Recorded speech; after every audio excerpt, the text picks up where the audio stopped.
హనుమ వేసిన శిలని గమనించిన ధూమ్రాక్షుడు ఆ రథం నుంచి బయటికి దూకేశాడు. ఆ రథం తుత్తినీలైపోయింది. తరువాత ఆ ధూమ్రాక్షుడు కొన్ని బాణములతో హనుమంతుడిని కొట్టాడు. వెంటనే హనుమంతుడు ఒక పర్వత శిఖరాన్ని పీకి ఆ ధూమ్రాక్షుడి మీద వేశాడు. నుజ్జు నుజ్జైపోయి ఆ ధూమ్రాక్షుడు అక్కడికక్కడే మరణించాడు.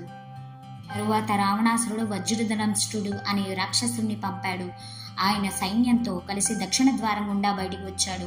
ఆ వజ్రదంష్ట్రుడు బయటకు రాగానే అరణ్యంలో ఉన్న నక్కలు అరిచాయి, అన్ని మృగాలు ఏడ్చాయి. ఆ వజ్రదంష్ట్రుడు ఒకేసారి 7-8 బాణములను ప్రయోగించేవాడు. అన్ని వైపులకి బాణములను ప్రయోగం చేసి వానరములని కొట్టాడు.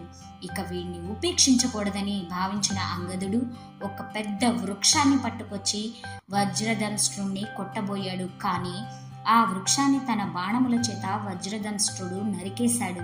తరువాత అంగదుడు ఒక పెద్ద పర్వతాన్ని తీసుకువచ్చి విసిరేశాడు. ఆ దెబ్బకి వజ్రదంష్ట్రుడి రథం ముక్కలైపోయింది. మళ్ళీ అంగదుడు ఒక పర్వత శిఖరాన్ని తీసుకువచ్చి విసిరేసరికి దాని కింద పడి వజ్రదంష్ట్రుడు మరణించాడు. ఈసారి రావణాసురుడు అకంపనుడు అనే రాక్షసుని పంపాడు. ఆ అకంపనుడు యుద్ధానికి వస్తుండగా ఆయన ఎడమ కన్ను అదిరింది. అకారణంగా వాడి కంఠం బొంగురుపోయింది.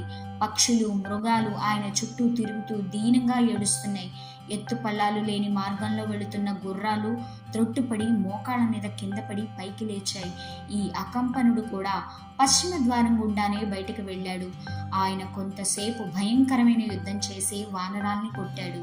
తరువాత హనుమంతుడు ఆయన మీదకి ఒక పర్వతాన్ని విసరగా దానిని ముక్కలు చేశాడు. తరువాత హనుమంతుడు వేసిన ఒక పెద్ద చెట్టుని 14 బాణములతో కొట్టి బద్దలు చేశాడు. ఆ తర్వాత హనుమంతుడు ఇంకొక చెట్టుని పట్టుకొని పరిగెత్తుకుంటూ వస్తూ దారిలో ఉన్న రాక్షసుని కొట్టుకుంటూ ఏనుగులని ఎడమ చేత్తో విసిరేస్తూ మహారౌద్ర రూపంతో ఆ చెట్టుని పట్టుకెళ్లి అకంపనుడిని కొట్టాడు. దెబ్బకి అకంపనుడు పచ్చడి చనిపోయాడు.